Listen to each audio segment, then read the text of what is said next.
यहाँ पर हमारे एक साथी मिस्टर संदीप जी भी हैं, जो कि यूट्यूबर हैं और आपके एरिया में मुझे पता चला कि काफ़ी फेमस है। तो इन्होंने भी आज यहाँ पे ये बोले कि जो मैं भी साथ चलता हूँ, तो इस मीटिंग का मैं भी चाहूँगा कि मेरे दूसरे किसान जो यहाँ पे नहीं आ पाए उन लोगों तक भी ये बातचीत पहुँचे। तो एक बार फिर मैं आप सब लोगों का सल्फर मिल्स लिमिटेड कंपनी के अंदर स्वागत करता हूँ सर, इस मीटिंग में आने के लिए। आपने बहुत ही कीमती समय जो है अपना निकाला, उसके लिए आपका धन्यवाद हो। मेरे को सर नाम तो आपका याद नहीं है, पर आई थिंक मैं 15 साल पहले हम लोगों ने जब सल्फर का, क्योंकि गोदारा जी ने बताया सल्फर मिल्स लिमिटेड कंपनी है, सर आप ही को बोल रहा हूँ, आपका नाम भूल गया मैं, सुभाष जी गोदारा। तो ये मैं इनको ये जानता हूँ 2006 में इन्होंने अपने खेत में पहली बार कोसावेट डाला। आई थिंक मैं सही हूँ सर, शायद जहाँ तक मेरा आइडिया है। रांका की शॉप से आप लेके आए थे उस टाइम, तो मेरे को याद आ गया, ये 15 साल पुरानी बात है। चेहरा तो मैं भूला नहीं हूँ अभी, बोलने वाला कौन है? यस राइट, बिल्कुल परफेक्ट बोला, बहुत सही बोला। तो सर अपन लोग पहले एक बार बातचीत चलें, अभी कौन कौन सी फसल अपने गांव में है? झोने का हो गया और दूसरा नरमा हो गया, दोनों ही माने या कुछ और भी लगा हुआ है? झोना और नरमा अपन दोनों की बात करें, ओके। तो धान की फसल, गवार भी।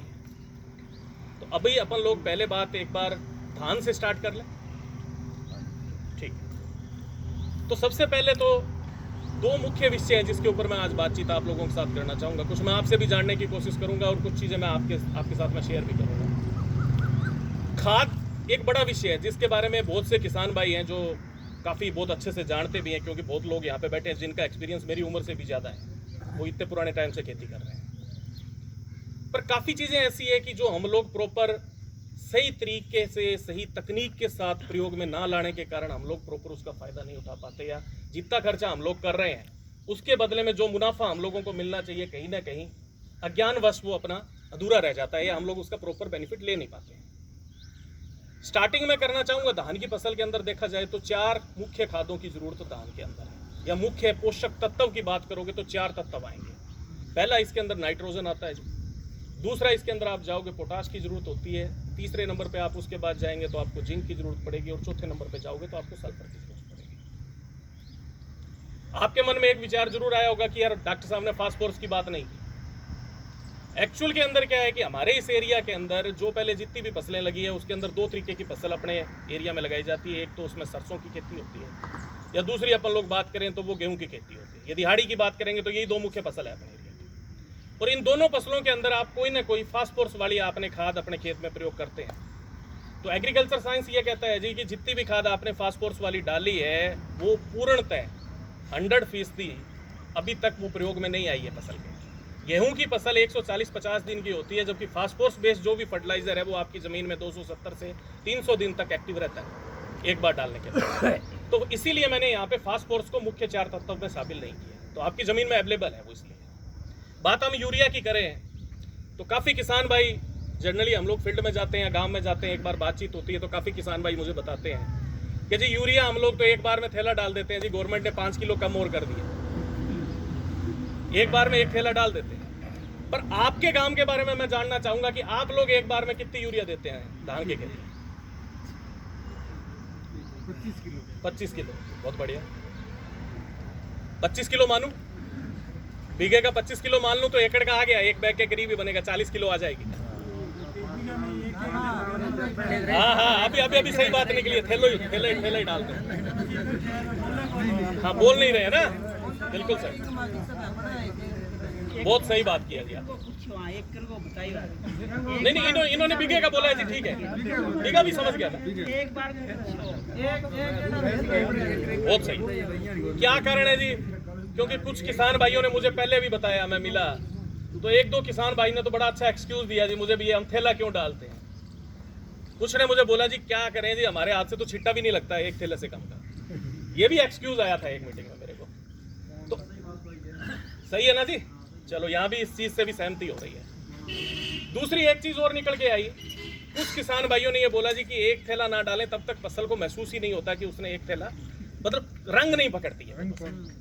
ये भी है ना, ये भी चीज़ें कुछ चीज़ों से निकली, आप लोग सहमत है, ये भी ठीक हो गया। इसके बाद में कुछ जगह पे और निष्कर्ष भी निकले, वो बोले जी करें क्या, 1 गट्टे से कम डालेंगे ना तो हमें खुद को संतुष्टि भी नहीं होती, भी हमने खाद डाल के आए। ये भी ठीक है। चलो तीनों बातें अपन लोगों की मैच कर रही है जी यहाँ बात जरूरी है, मन की संतुष्टि जरूरी जरूरी है। बिल्कुल सही। अब देखो जी, मैं आपको नाइट्रोजन खाद के बारे में एक चीज जरूर बताना चाहूंगा कि नाइट्रोजन खाद क्या होती है। इसको जमीन में आप स्टोर नहीं कर सकते। आप काफी पढ़े लिखे हैं, आज की डेट में आप लोग गूगल के सहारे हम लोग बहुत सी इन्फॉर्मेशन ले सकते हैं। इवन संदीप भाई भी बैठे हैं यहाँ पे, तो ये भी बड़ी इन्फॉर्मेशन देने का काम करते हैं। कुछ वीडियोस मैंने आते आते रास्ते में देखे। पर यूरिया को जब हम स्टोर नहीं कर सकते तो क्या हम लोग सोचते हैं कि एक थैला जो हमने डाला वो पूरा फसल ले लिया? एक सवाल आता है हमारे पास। अभी तो थैले की कीमत शायद 270-75 रुपए के आसपास है, पर एक्चुअल इसकी वैल्यू की बात करोगे तो 1200-1300 रुपए का एक बैग है। गवर्नमेंट ऑफ इंडिया किसान भाइयों को करीब 800-900 रुपए जो भी है सब्सिडी पे कर रही है। और ठीक इसी तरीके से डीएपी के लिए भी मैं बोलना चाहूंगा, क्योंकि कुछ किसान भाइयों को मैंने देखा है कि वो इवन देन ऊपर से छिट्टा भी मार देते हैं। बोलते हैं जी फसल का रंग नहीं बनेगा यदि ये छिट्टा नहीं मारा तो। जबकि डीएपी के बारे में भी एक चीज जुड़ी हुई है, जब तक पौधे की जड़ के पास नहीं होगी डीएपी तब तक वो उसको यूज नहीं कर सकता। तो बात मैंने यूरिया से चालू की थी, वापस पहले वहीं आऊंगा, फिर डीएपी वाला भी बताऊंगा आपको मैं। यूरिया के अंदर क्या होता है सर, इसको जमीन में रोक नहीं सकते आप। आपने जमीन में डाला, मॉइस्चर मिला, जितना पौधे की जरूरत है वो ले लेगा। उसके बाद में जितना भी यूरिया है वो या तो जमीन में लीच हो जाना है या उड़ जाएगा। आजकल अपन लोग विवाह शादी में जाते हैं, बहुत सी बार आपने देखा होगा ना कि रंगारंग कार्यक्रम हो रहा होता है, उसमें कुछ धुआं सा निकलता है। एक्टर्स वगैरह जो लोग होते हैं उसमें परफॉर्मेंस वो देते रहते हैं। ये सब क्या चीज़ है? वो भी नाइट्रोजन है। हल्की होती है ये मतलब हल्की होने के कारण क्या है, ऊपर की तरफ भी उड़ती है। थैला तो हमने दे दिया, मानसिक संतुष्टि भी हमने अपने आप को ले ली, पर सच्चाई ये है कि उसके अंदर आप ये मान के चल लीजिए 25-30% तो पौधे ने ले लिया, बाकी जो है वो बेकार चला गया। परफेक्ट, बहुत सही बोला है सर आपने। 15 किलो रेट है, 5 किलो देगी। 15 किलो चलो आगे बढ़ते हैं सर थोड़ा और। तो मेरा ये कहना है सर कि आप जो एक बार में एक थैला दे रहे हो, क्यों ना हम लोग इसके 2-3 हिस्से करते हैं। एक थैले को 2 हिस्से में आप डिवाइड कर लो। 25 किलो चैलेंज आएंगे, मैं बताऊंगा आपको, चैलेंज आएगा। पर अभी तो क्या है ना, आज क्या है, यूरिया हमें सस्ती खाद लगती है 270 रुपए कीमत। खुदा ना खास्ता कभी ना कभी यदि हमें ये खरीदनी पड़ गई बिना सब्सिडी का आइटम में भी, आने वाले टाइम में कभी हो ऐसी हालात, तो आप ये मानिए कि हम लोगों की कॉस्ट काफी बढ़ जाएगी। खेती की जो अपनी लागत है ना वो बहुत ज्यादा बढ़ जाएगी। तो मैं इसलिए आपको कहना चाहूंगा, यूरिया को आप 20 से 25 किलो आप एक बार में एक बिघे के अंदर, मैं बिघे की यहाँ पे बात कर रहा हूँ, मैं एकड़ पे नहीं जा रहा हूँ, अभी मैं बिघे पे हूँ। 20 से 25 किलो आप दीजिए, आप उसकी खुराक आप 3 से 4-5 बार में दे दीजिए, कोई दिक्कत नहीं। वो प्रॉपर काम देगी, आपका एक एक पैसा आपको वसूल होगा। और दूसरी चीज डीएपी के बारे में आपको बताना चाहूंगा कि डीएपी खाद जो है, जब तक पौधे की जड़ के साथ, जड़ उसके साथ नहीं लगेगी तो वो उसको ले नहीं पाएगी। तो मैं तो आपसे एक ही विनती करूंगा, डीएपी खाद को आपने या तो आप बिजाई के समय दीजिए, जब आप बिजाई कर रहे हैं, क्योंकि 2 टापे वाली बिजाई की मशीन आजकल अमूमन अपने गाँव में भी होंगी, सब जगह उपलब्ध है, जिससे कि 20 से 3 या 4 इंच नीचे जो है गहराई के अंदर डीएपी की बिजाई हो। पौधे की जैसे जड़ निकलेगी वो डीएपी के साथ लगेगी तो प्रॉपर उसको डीएपी मिल जाएगी। रही बात इससे आगे की तरफ और बढ़ते हुए, पोटाश की बड़ी भारी महत्व है जहां पे दोनों फसल अनाज की लगती है। दोनों फसल अनाज का मतलब ये हो गया जी कि जहां पे आप लोग हाड़ी के अंदर गेहूं की खेती कर रहे हो और सावणी के अंदर आप जहां पर जोने की खेती कर रहे हो या आप धान की खेती कर रहे हो। इन दोनों फसलों को देखा जाए तो दोनों अनाज की फसल है, और दोनों की आप देखोगे तो इनकी जड़ की जो गहराई है अमूमन आप देखोगे 5 से लेकर 6 इंच के बीच में है जमीन। तो ये क्या करती है, ऊपरी तह से ही सबसे ज्यादा खाद लेती है, तो इसके अंदर सबसे ज्यादा पोटाश की जरूरत पड़ेगी। पोटाश की कमी के लक्षण क्या है? कई बार मैं किसान भाइयों के साथ बातचीत होती है, वो बोलते हैं जी पहले फसल तो बड़ी हरी भरी दिख रही थी, पूरा अच्छा था, ऐसे लग रहा था कि झाड़ पूरा अच्छा मिलेगा, जो हमने सोचा वैसा झाड़ निकलेगा, पर आखिर में जब हार्वेस्ट किया हमने तो उसके बाद में झाड़ है वो थोड़ा कम निकला, या कई बार क्या होते हैं प्रॉपर दाने भरे हुए नहीं निकले। तो ये भी पोटाश की डेफिशिएंसी शो करता है। तो जोने की फसल के अंदर हम लोग आगे आते हैं। 2 और मुख्य पोषक तत्व है जिनके बारे में मैं आप लोगों से बातचीत करना चाहूंगा। पहला मुख्य पोषक तत्व है जिसका नाम है जिंक। जिंक हमारे एरिया के अंदर सभी किसान भाई प्रयोग कर रहे हैं, काफी लंबे टाइम से कर रहे हैं। सल्फर मिल्स लिमिटेड ने सन 2016-17 के अंदर हमने पूरे नॉर्थ राजस्थान के पार्ट से करीब 1000 मिट्टी के नमूने हमने इकट्ठे किए, और उनके हम लोगों ने हमारी जो लेबोरेटरी है उसमें हमने टेस्ट किए। उसके बाद में ये निकल के आया करीब 75 से 80% जमीनों के अंदर हमारे इस एरिया के मिट्टी के नमूने जो थे उनमें जिंक की कमी पाई गई। और सल्फर मिल्स एक हिंदुस्तानी कंपनी है, और एक हिंदुस्तानी कंपनी होने के साथ साथ ये हमारे हिंदुस्तान के अंदर किसानों का उत्पादन बढ़ाने के लिए भी काम करती है। और आज की तारीख में जैसे मेरे सहयोगी गोदारा जी ने आपको बोला कि पूरी दुनिया में करीब 115-20 देशों में खेती होती है। उन 115-20 देशों में देखा जाए तो करीब 85 देशों में सल्फर मिल्स है वो अपना उत्पाद हिंदुस्तान से बना के बेचती है। और मेरे काफ़ी पढ़े लिखे सहयोगी साथ में बैठे हैं, आप सब लोग जानते होंगे कि ज़्यादातर उत्पाद है वो चाइना से हमारे भारत देश में आते हैं। पर सल्फर मिल्स के लिए क्या है, ये जो प्रोडक्ट है ये हम लोग चाइना भेजते हैं। चाइना में भी हमारे ये प्रोडक्ट पेटेंट है, वहाँ भी ये मिलेंगे। और हमारा कोई रिश्तेदार भाई बंधु जो कनाडा के अंदर, ऑस्ट्रेलिया, ब्राज़ील, न्यूजीलैंड इन कंट्रीज़ में है, तो आप लोग वहाँ भी पता करोगे तो ये उत्पाद वहाँ पे सल्फर मिल के मिलेंगे। तो सल्फर मिल ने क्या किया, 2016 के अंदर हम लोगों ने जिंक की इस कमी के ध्यान में रखते हुए हम लोगों ने अपने टेस्ट चालू किए। उसके बाद में ये चीज़ निकल के आई कि हमारे यहाँ पे जो जिंक किसान भाई प्रयोग कर रहे हैं वो जिंक साथ में फास्फोरस की मात्रा प्रयोग करने के कारण प्रॉपर फसल को नहीं मिल पा रहा है। इसीलिए जमीन में भी कमी है, साथ में फसल में भी कमी रह जाती है, और फसल के पकाव के बाद उसको झाड़ में भी उतना फायदा नहीं मिल पाता। जितना वो खर्चा तो करता है पर उतना उसको बेनिफिट नहीं मिल पा रहा है। कारण क्या है कि जिंक के 3 मुख्य काम है। 3 मुख्य काम क्या है? पहला काम जिंक क्या करता है, जो पौधे के अंदर 2 तरीके की जड़ें होती है।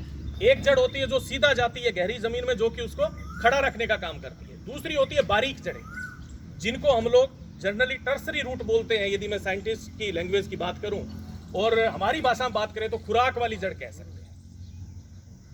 दूसरा काम जिंक क्या करेगा, जिंक क्या है, पौधे के अंदर करीब 350 प्रकार के एंजाइम बनते हैं।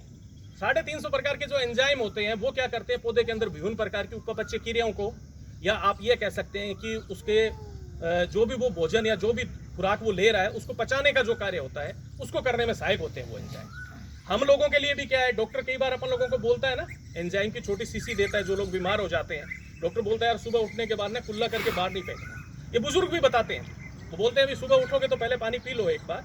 हमारे मुंह के अंदर भी वो एंजाइम बनते हैं और वो हमारी बॉडी के लिए भी जरूरी है, ठीक इसी प्रकार से पौधे के लिए भी जरूरी होते हैं। तो उनको बनाने का जो कार्य है वो जिंक करता है। तीसरा काम, पिछले 2 साल में कोविड के दौर में एक चीज सब लोग सीख गए, इम्यूनिटी। सबको पता चल गया भाई ये इम्यूनिटी क्या है। और जिंक की गोली जी हिंदुस्तान में 1000 गुना उसका जो प्रयोग है वो बढ़ गया पिछले 2 साल। कारण क्या था कि कोविड आया तो जिंक की गोली उसके लिए डॉक्टर्स की तरफ से रिकमेंडेशन थी कि इम्यूनिटी बूस्टअप करने के लिए आपको दी गई। ठीक वही जिंक जो है फसल के अंदर काम क्या करता है, उसकी इम्यूनिटी बनाने का काम करता है, जिससे कि उसके ऊपर आने वाली बीमारियों का प्रकोप या कीड़ों का प्रकोप भी कम होता है, या उनसे लड़ने की उसके अंदर क्षमता पैदा करता है। और चौथा मुख्य काम वो ये है कि जब अपना दुधी अवस्था आती है, क्योंकि अपन लोगों को फायदा कब मिलना है जी, आखिरकार मिलना है कब मिलेगा, जब हम लोगों का झाड़ अच्छा मिलेगा तो हम कोई उत्पाद डालेंगे तो उसका फायदा आएगा। चौथा मुख्य काम है दुधी अवस्था के अंदर जिंक क्या करता है, दाना भरा हुआ बनाने का काम भी जिंक करता है। ये 4 मुख्य काम है। अब दिक्कत क्या आ रही है कि हमारे यहाँ पे जो जिंक का प्रचलन है और जो जिंक अब तक हम लोग खेती बाड़ी में प्रयोग कर रहे थे वो सारे जिंक इस तरीके के थे कि खेत में डालो खूब सारा रिलीज होगा, एक बार में खूब सारा रिलीज हुआ। अब पौधे की क्या है, उसकी एक लिमिटेशन है, उसने तो एक बार में जितना लेना है वो उतना ही लेगा, वो हमारी तरह लालच नहीं कर सकता। अपन लोग कई बार कर लेते हैं ना, कोई डिश स्वाद बनती है, घर पे कोई खाना पकवान स्वाद बना, शादी में कोई पकवान स्वाद लगा, बोलते हैं यार ले चलो यार 2 कोई बार सेट कर लेंगे। पर पौधा ऐसे नहीं करता, वो उस चीज के बिल्कुल लालच में नहीं आता है। वो तो कहता है भैया मेरी जितनी जरूरत है मैं लूंगा, बाकी मेरे लिए बेकार है। और जिंक क्या करता है, 35-40 दिन के अंदर अंदर जो जिंक आप अभी प्रयोग कर रहे हैं वो कहीं ना कहीं वो जाके खत्म हो जाता है। और फसल को जिंक चाहिए 100 दिन, तो क्या होगा, अगला 60 दिन जो जिंक की कमी है वो अपने को कहीं ना कहीं नुकसान करेगी। खर्चा भी किया किसान भाई ने। जिंक चाहिए फसल में? हाँ जी, दिल्ली की जिंक चाहिए कि? बिल्कुल चाहिए सर। वो 1 एकड़, मैं आपको बीघे का भी बता दूंगा, 1 एकड़ 250 ग्राम शुद्ध जिंक। अब बात समझना मेरी, 250 ग्राम शुद्ध जिंक 1 एकड़। बीघे की बात करोगे तो 175 से 180 ग्राम शुद्ध जिंक जोने का जो या जो धान का खेत है वो जमीन से अपटेक करता है, खींचता है जी, जमीन से लेगा ही लेगा। यदि आपके खेत में उतना उपलब्ध होगा तो वो उसको मिल जाएगा, नहीं होगा तो वो उसको नहीं मिलेगा। अब आपको इस कैलकुलेशन भी मैं बताऊंगा। अब आप ये मत सोच लेना कि 175 ग्राम मैंने जिंक कोई भी उठा के डाल दिया काम हो गया। मैंने शुद्ध जिंक की बात की है। मैंने अभी यहाँ पे शुद्ध जिंक की बात की है, मैं आपको इसका बताऊंगा कि कौन सा जिंक आप प्रयोग कर रहे हैं, उसमें कितना ग्राम जा रहा है और उसके बाद कितना फसल ले पा रही है वो भी बताऊंगा।